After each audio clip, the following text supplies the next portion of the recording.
I prefer to be in the field, to see it live and with my own eyes, and then it's also more interesting, to take the pictures also.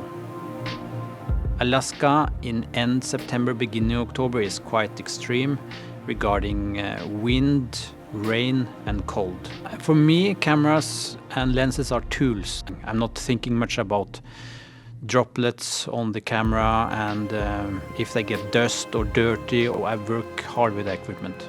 Like the grizzly bears, some people think they are monsters and some think they are pets.